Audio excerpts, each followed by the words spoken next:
back to KPsKINGDOM, cooking with KP, and today I'm going to show you how to make these amazing pulled pork cottage pies, and we're going to be using a little bit of our leftover pulled pork that we made a couple of days ago. And if you don't know how to make the pulled pork, I will leave a link in the description on how I make my two-step or two-stage pulled pork, and it's a pretty simple sort of process. If you've got a smoker, this will work out perfectly. If you don't have a smoker, you can actually do this in a covered barbecue. We'll brine our pork butt, pork shoulder, depending on where you are in the world. We're going to add a bit of a rub. All the ingredients, how to do this is on the channel, and as I said, I'll leave a link, and it is pretty simple to do. We get a bit of a fire happening in our fire box, just like that, and we're gonna put our pork on for a little bit of time and get some smoke really infused into this pork. Right, we're gonna do that really low and slow. Nice apple wood, and our brine is apple. Everything is screaming apple on this one. Alright, we'll take our pork off, of course, and once again, if you want to learn how to do this, it will be in the description below. Alright, so we're going to cook our pork off nice and slow, and you don't have to do the smoke step for this. If you just got the leftover pork, leftover beef, leftover chicken, this will work out great as well, but we have done those. Alright, a kilo of potatoes chopped, peeled. We're going to add in 2 to 3 tablespoons worth of salt. We're going to add some heat, bring it up to a boil, and once those potatoes are cooked through just nicely, we can get a blunt knife and go through them. They are ready to be done. We're going to take those off the heat. We're going to strain those in a colander. We're going to put that pan straight back down on top of the cooktop, just like that. We're going to add a little bit of heat, and we're going to get rid of as much moisture as we possibly can. Right, as you can see, that is steaming like crazy, and this is the best way to make a mashed potato. Get your potato masher, start mashing that down while the heat is still on. We're going to start adding in around about 80 grams worth of butter, salted or unsalted. I will leave that up to you. That is a personal choice, and if you don't want to add salt to your potatoes and be incredibly boring, well, don't add the salt at all. Alright, we're going to be mashing that. As you can see, I'm using a technique where I mash and stir at the same time using my potato masher. This ends up making you a really whipped, nice light potato. We're going to add in 1/3 to 1/2 cup's worth of cream. We don't want a stodgy potato on this. We actually want this quite thin and spreadable. Okay, so just keep working that through just like that, and if it needs a little bit more liquid, add a little bit more cream. If you don't want to go that heavy, you could also use a little bit of milk, but once again, keep using that technique, the mash and stir, the mash and stir, the mash and stir technique, and you'll end up the most beautiful whipped potato. Alright, let's get on with our pie filling. A little bit of oil into a pan. Right, we're going to add in 1 onion that has been finely chopped. Okay, we're going to get a little bit of color on that until it starts to go a little bit translucent.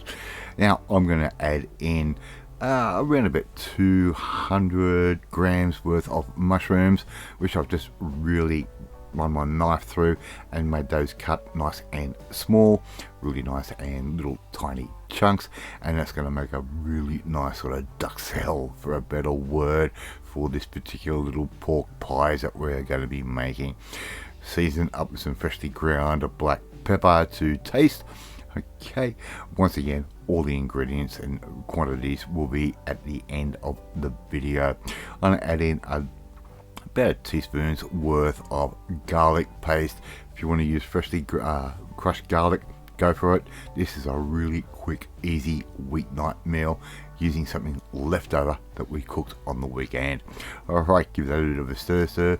I've added in 4 cups worth of our pulled pork, right, and I'm also going to add in around about 1/2 cup's worth of the liquor that that meat was cooked in. No reason to throw that liquor out that we've cooked our pork in. We can use this and add even more flavour to something else. Alright, we're simply just going to start breaking this up. Once that has cooled down, the pulled pork, once we've cooked it, it will form a little bit of a gelatinous, little bit of a film around it, and the heat will break that down.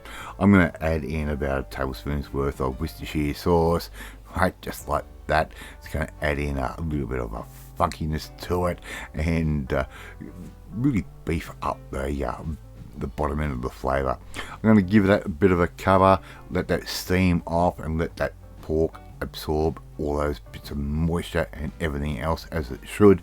I'm also going to add in 2 tablespoons worth of Dijon mustard and give that a bit of a stir. Once again, give that a little bit of a steamage, just like that.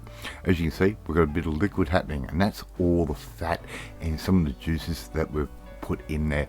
I'm going to add in 2 tablespoons worth of flour, and we're going to give that all a good stir, and that flour is going to start absorbing all those juices, and it's going to make a real easy natural gravy. Right, as you can see, it's already started to happen, and we're going to cook that off for about 3 or 4 minutes or so, just like that. And look at the color of that gravy, look at the color of that meat, and that meat's broken down even further. Absolutely perfect. It is exactly what we want. Alright, that's our pie filling done. All we have to simply do now is start making up our pies. Now, I'm using my little pie dishes, and I know that this bowl is the perfect size for a base for my pies, and that is a short crust pastry. The short crust pastry actually does work best for certain pies. Right, we're just going to cut those off, put them on top of our little pie dishes. And if you don't have little pie dishes like this, and you go to the takeaway and you get a pie in one of those little aluminium foil trays, don't throw away the tray, try not to screw it up, keep them, give them a wash, and you can actually make another pie in those a little bit later on. It's a little bit of a cheat tip from KP, and they do work. Before I got these, that's the way I used to make my little individual pies. Alright, we're going to put our short crust pastry in. We're going to give that a little bit of press in. Don't go too bananas on that. Right, and just try and get rid of any air pockets, and we'll go with another little step here to make sure we don't get any air pockets. Give that a bit of a stabby stab a couple of times with a knife or fork, and we're not going to blind bake these either. We're just going to keep this really nice and simple. We can make these on any night of the week. We can start filling up our pie casings with some of our pulled pork mixture, right, just like that. And if you want to add a few peas or some corn to your pulled pork mixture, you certainly can. No harm in that. That will taste absolutely amazing. Okay, so we're going to fill those up, make sure we get everything nice and even as possible. If one looks a little bit lower and lonely, just add a little bit more of that pulled pork filling. Now it's time for us to start putting our potato on the top. So just evenly distribute all of our bits of potato straight on top. We're not going to go fancy and pipe it or anything like that. We're going to keep this nice and rustic. Using the back of a fork, spread that out, and get a couple of little lines happening here and there, and little peaks and valleys. Those peaks are going to brown up nicely, and the valleys are not. And using the back of the fork, we're going to end up with some beautiful little peaks. Alright, so just keep moving your potato around, get that nice and even as possible. If it needs a little bit more potato and you have it left in that pot, well, just top it up. They're going into the oven, 180 degrees, about 30 minutes or so.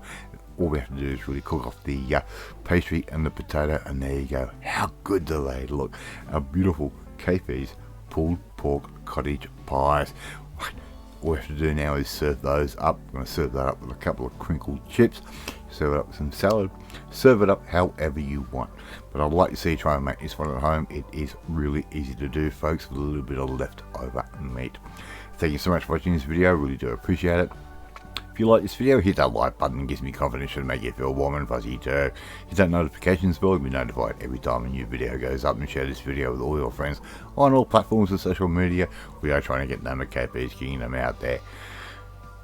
Please leave a comment. Love reading, love responding to them. In the meantime, if you want to learn how to recycle, for a better word, or reuse some leftovers just like this one, incredible flavour, we need to come and join the family. My family, hit that subscribe button and you'll never miss another one of my videos again. I'll have to eat my pulled pork cottage pies, and I will catch you next time. Bye.